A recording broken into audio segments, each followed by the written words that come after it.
We are all familiar with that galaxy, far, far away, but what if we set that aside and just focused on the long time ago part? What if these characters existed in our universe? What would they look like during Earth's medieval time? Ever since season 1 of The Mandalorian, continuing on with the Boba Fett series, you guys have asked us to make a Mandalorian helmet out of steel. And quite a few of you have asked us to try to make it in a style that would be more medieval, something that would have existed here on Earth, not out there in outer space. So that's exactly what we're gonna do today. We've teamed up with your favorite Ukrainian armorsmith, Slava, once again, to bring to you the Mandalorian helmet, medieval style.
With the top of the helmet now established, we can now start basing the rest of our patterns for the side pieces and the back plates off of it to get the correct sizing.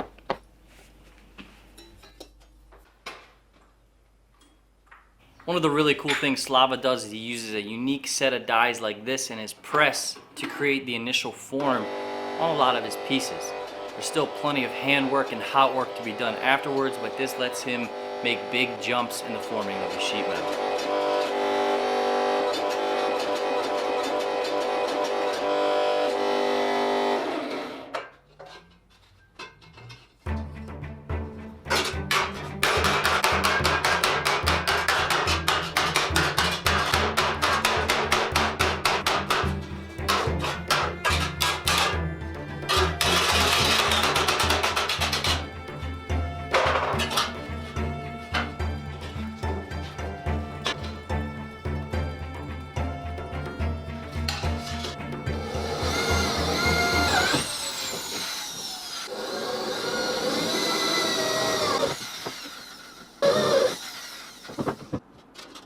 With the two pieces now fit, it's time to start giving our back plate some more form. Instead of a straight linear crease, we want that crease to rise towards the spine on both sides, peaking in the middle.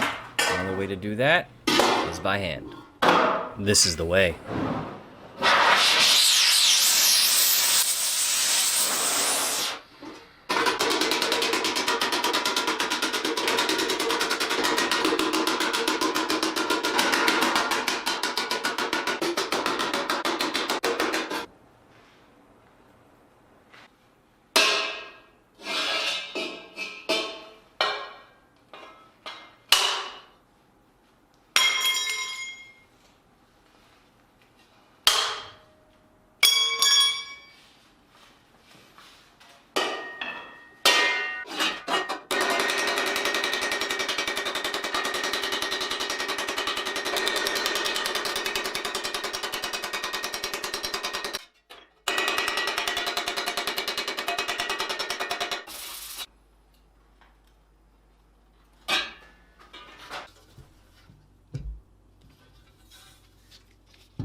So up until this point, we haven't really talked about what medieval style helmet this design is going to be based off of. This is going to be based off an armette. And the reason being is that it has not only the top visor that will be the face covering, but it also has a bottom visor that covers the neck and the chin area. Once that bottom visor is shut, your head is locked in place. If it didn't have that secondary neck visor, I would classify this as a visored barbute, especially because of the T-shaped eye and face slots that you find in those barbutes quite often. However, it does, so I say the closest thing that this helmet is historically would be the armette.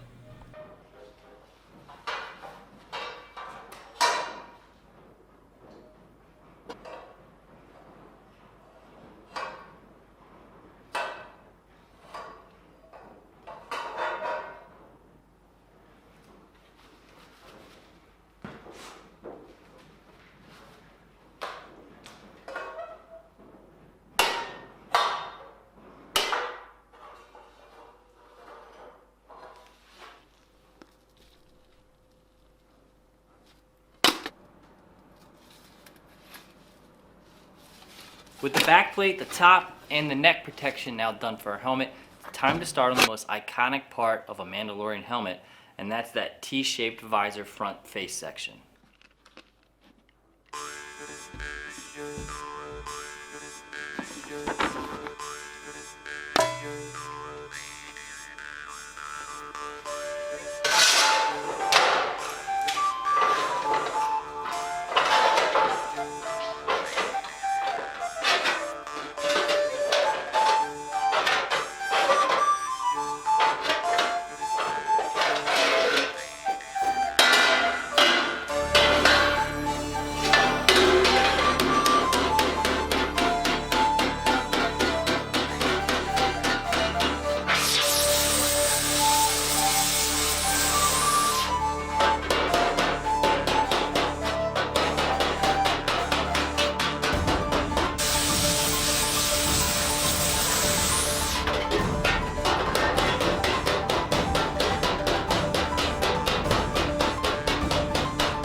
Now obviously the designs that have to be created in the cheek areas of our front plate are based off the design of a Mandalorian helmet, very angular, triangular pieces that are inset at different angles.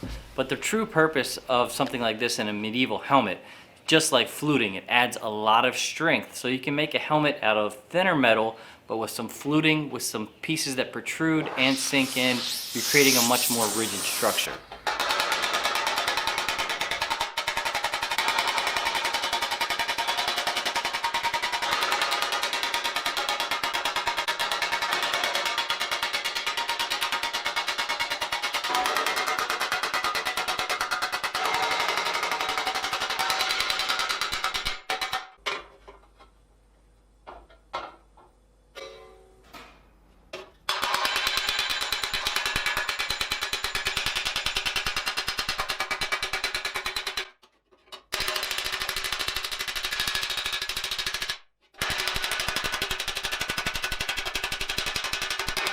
So for those of you not familiar with Slava, he is an armor smith based in Ukraine.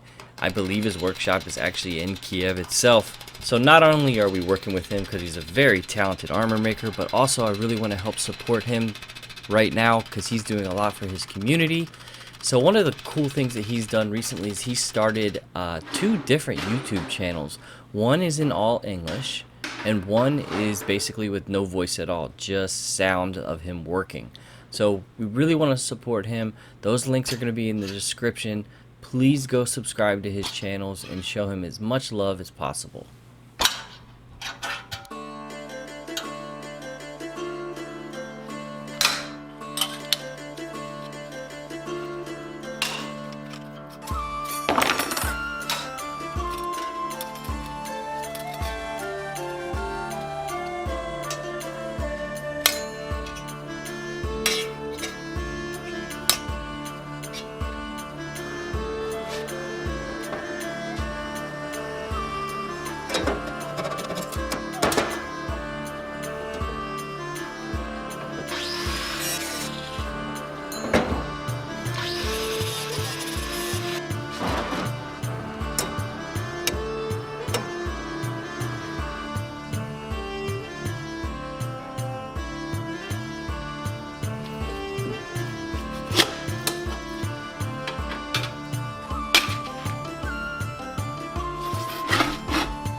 Most of us are familiar with Boba Fett's helmet. One of the most iconic things is his rangefinder that comes off an antenna.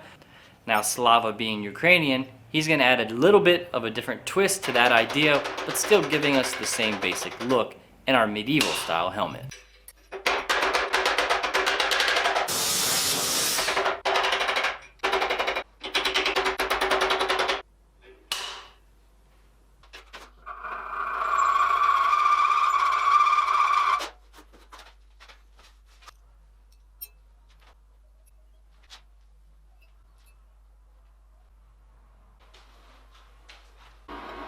For those of you that don't know, the symbol in the Ukrainian flag is actually a trident. Now, the origin of that design itself is actually often debated, but it's most likely the symbol of a falcon diving down, which you can clearly see right here.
A common way of attaching the helmet liner to the helmet itself, starting around the 15th century, is to blind rivet in strips of leather or material along the edge of the helmet that allow you to sew the liner in later on.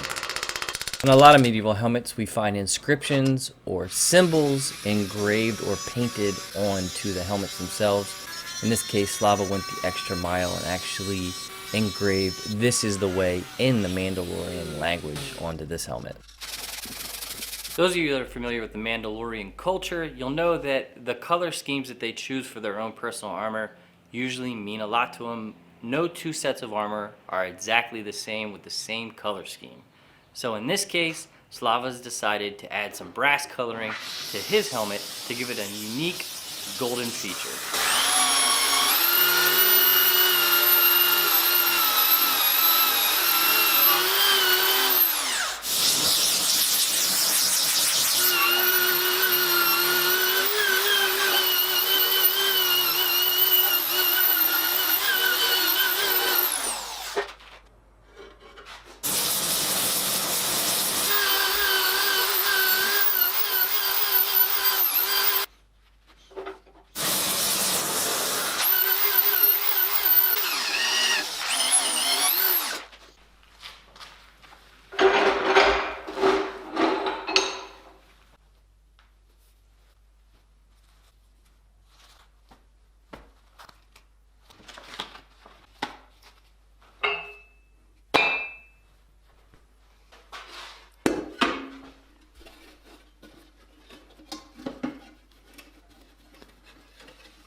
So I think this helmet turned out absolutely amazing. I love the contrast between the brass face and the highly polished back. I myself actually made a full suit of Mandalorian armor a couple years ago, all out of metal, and I made my own helmet, and I did the same thing. I brassed my face. I painted the rest, but still I love that two-tone look. At that time I was trying to be a part of the Mando Mercs, and that was way before the Mandalorian TV show came out. So I was constricted to making things look a lot like the Mandalorian armor that was canon in Star Wars. But obviously Slava went a different route and made a medieval style set. I love it. If you guys want to see the rest of his armor, the chest, the leg armor, the arms, everything, then make sure you drop a comment and a like in this video and tell us that you want to see the rest of this armor, and perhaps we'll team up with Slava once again to bring that to you. Not only that, also check out Slava's channel, The Armor Smith. He's got an all English channel that you will definitely enjoy, so check out his builds over there, and we'll catch you guys next time.